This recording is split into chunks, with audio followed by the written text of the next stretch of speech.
Hello guys, I'm Garima and welcome to my YouTube channel Digi Study Art। तो guys कैसे हैं आप सब? आई होप कि आप सब अच्छे होंगे। तो चलिए आज की क्लास को शुरू करते हैं।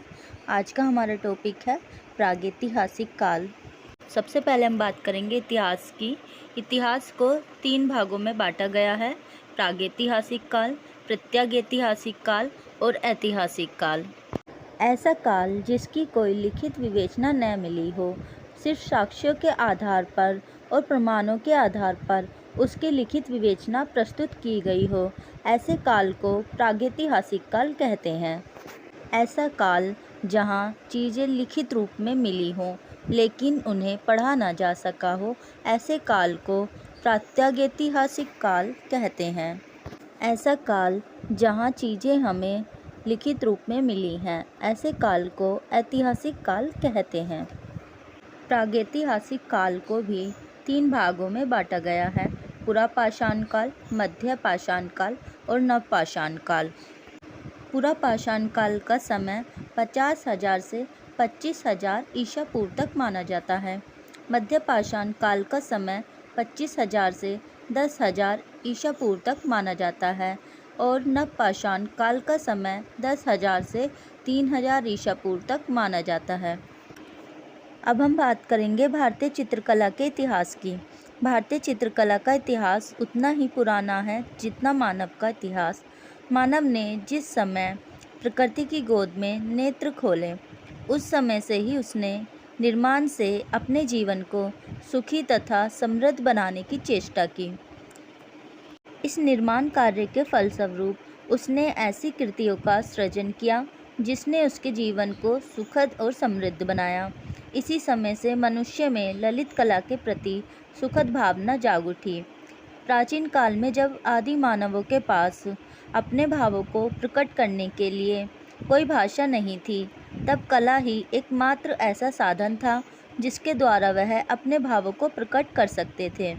इसका उदाहरण प्रागैतिहासिक काल से प्राप्त शिलाओं व पत्थरों के बने औजारों से मिलता है। यह अस्त्र शस्त्र ही आदि मानव की कला रही है, क्योंकि वह इन पत्थरों से ही बने औजारों को अपने प्रयोग में लाता था। इसी कारण इस काल को पाषाण काल कहा गया है।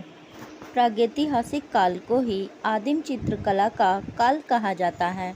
इतिहास में जिस काल के बारे में लिखित सामग्री एवं विवरण उपलब्ध नहीं है, उस काल को प्रागैतिहासिक काल या प्राक-ऐतिहासिक काल कहा जाता है।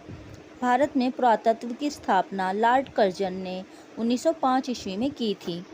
इस विभाग द्वारा ही सिंधु घाटी सभ्यता की खोज की गई थी। पुरातत्व विभाग के इस कार्य में मानव शास्त्रियों का भी महत्वपूर्ण योगदान रहा है। अब हम बात करेंगे पुरापाषाण काल की, जिसे पैलियोलिथिक एज भी कहते हैं। पुरापाषाण काल का समय 50,000 से 25,000 ईसा पूर्व तक रहा है।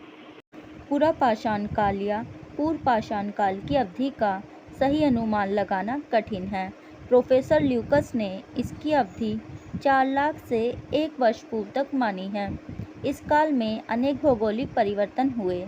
पुरापाषाण काल के मनुष्यों की जीविका का आधार शिकार था।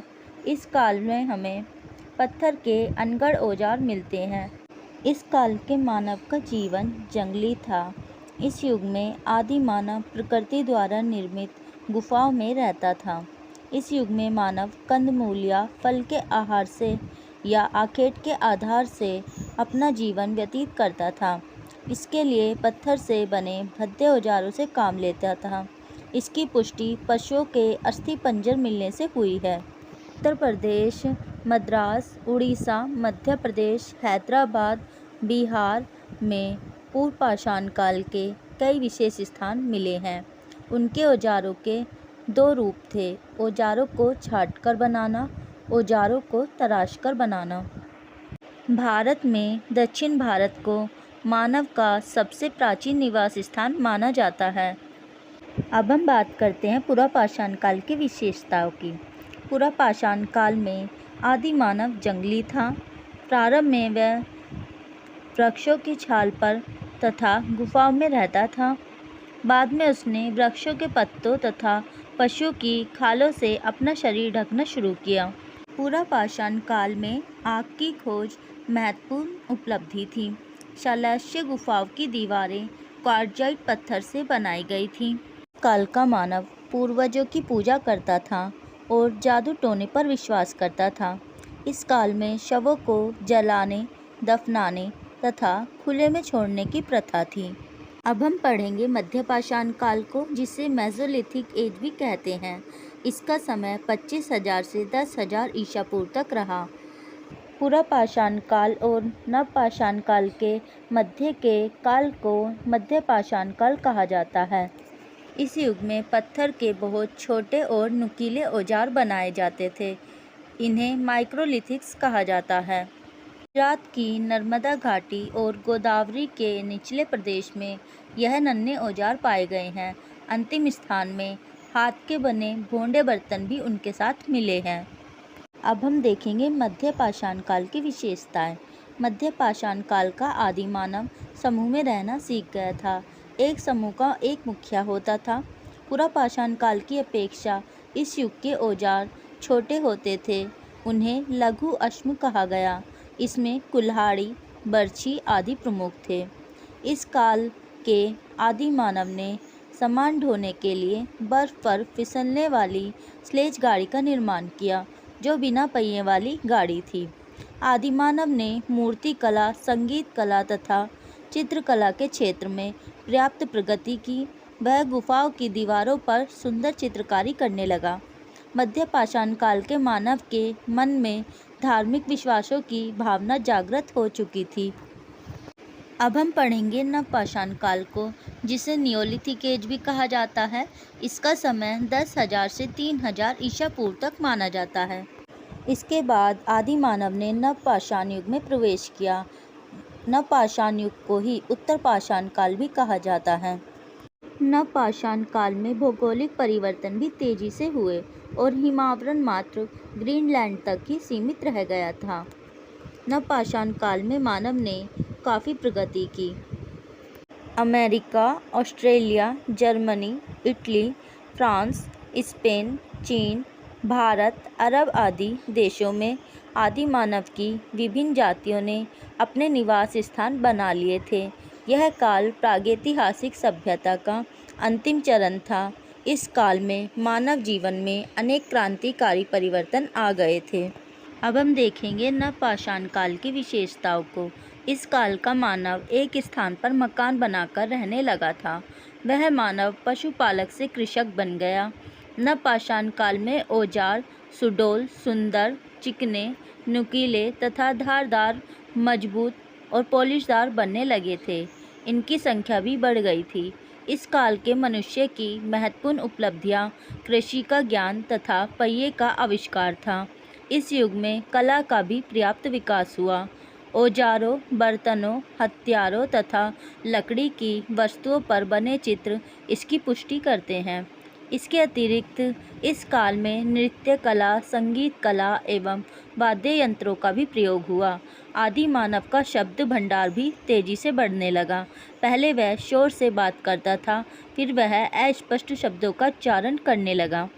प्रागैतिहासिक चित्रकला की खोज। प्रागैतिहासिक काल से अभिप्राय उस युग से है जिसके प्रमाण संपूर्ण विश्व में यत्र तत्र मिलते हैं। इस युग का प्रमाण जीवाश्म से मिलता है। भारत में प्रागैतिहासिक चित्रकला की खोज का आरंभ सर्वप्रथम अंग्रेजों ने ही किया था, जो यहाँ शासन करने आए थे। हमारी संस्कृति और कला को समझने की जिज्ञासा से प्रेरित होकर उन्होंने यह खोज आरंभ की। भारत में सर्वप्रथम ब्रिटिश भूगर्भ और पुरातत्ववेत्ता रॉबर्ट ब्रूसफुट ने मद्रास के समीप पल्लावरम नामक स्थान पर 1863 ईस्वी में प्रस्तर युग के औजारों की खोज की। भारत में प्रागैतिहासिक चित्रों की खोज का श्रेय आर्चिबाल्ड कार्लाइल व कॉकबर्न को दिया जाता है। कॉकबर्न ने शोध विवरण पत्रिका journal of Asiatic society of Bengal में 1883 ईस्वी में एक चित्र प्रकाशित कराया, जिसमें घोड़मंगर से प्राप्त गैंडे का शिकार का दृश्य प्रकाशित हुआ। सन 1899 ईस्वी में जॉन कॉकबर्न का लेख Cave Drives in Kaimur Range North West Provinces, जो Journal of the Royal Asiatic Society में प्रकाशित हुआ। इसमें इन्होंने मिर्ज़ापुर, चुनार, पंभोसा और चित्रकूट सभी जगह गुफा चित्रों का वर्णन किया। सन 1911 ईस्वी के मिर्ज़ापुर के गजेटियर में सोन नदी की घाटी की चित्रित गुफाओं को सब प्राचीन आदि मानव का निवास स्थान बताया गया है। प्रागैतिहासिक चित्रों को आमतौर पर चट्टानों पर बनाया जाता था और इन शैल उत्कीर्णों को शैलोत्कीर्ण या पेट्रोग्लिफ्स कहा जाता है। अब हम प्रागैतिहासिक काल से रिलेटेड कुछ प्रमुख पुस्तकों की बात करेंगे, जिसमें सबसे पहले है पिगाट की प्री हिस्टोरिक इंडिया। ये 1950 में लिखी गई। दूसरी पुस्तक है प्री हिस्टोरिक पेंटिंग, जिसे एलन हॉन्गटन ब्रॉड्रिक ने लिखा था।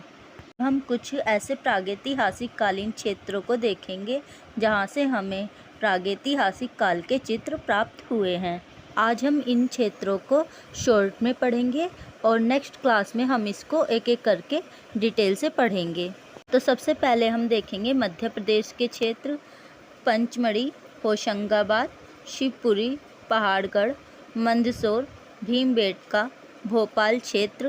नेक्स्ट हम देखेंगे छत्तीसगढ़ के क्षेत्रों को, कबरा पहाड़, सिंहनपुर, बोतालदा की गुफाएं। नेक्स्ट हम देखेंगे उत्तर प्रदेश के क्षेत्रों को, जिसमें हैं मिर्ज़ापुर, लिखुनिया, बांदा आदि क्षेत्र। अब हम देखेंगे उत्तराखंड के क्षेत्रों को, जिसमें हमारे आते हैं पिथौरागढ़, देहरादून, चमोली आदि क्षेत्र। नेक्स्ट हम देखेंगे राजस्थान के क्षेत्रों को, जिसमें आते हैं अल्निया, झालावाड़, दरा, भरतपुर और गागरोन आदि क्षेत्र। नेक्स्ट हम देखेंगे बिहार का शाहाबाद प्रागैतिहासिक कालीन क्षेत्र है। नेक्स्ट हम देखेंगे झारखंड को, झारखंड का चक्रधरपुर प्रागैतिहासिक कालीन क्षेत्र है। नेक्स्ट हम देखेंगे दक्षिण भारत के प्रमुख क्षेत्रों को, बेल्लारी जो कि कर्नाटक में है, बिल्ला सरगम जो आंध्र प्रदेश में है, बाइनाइट के एटकल जो केरल में है, बसवानगुडी जो बंगलोर कर्नाटक में है। तो गाइज़, आज की क्लास यहीं पे ख़त्म होती है। अगर आपको मेरी वीडियो अच्छी लगी हो तो प्लीज़ मेरे चैनल को लाइक और सब्सक्राइब ज़रूर कीजिए। Thank you.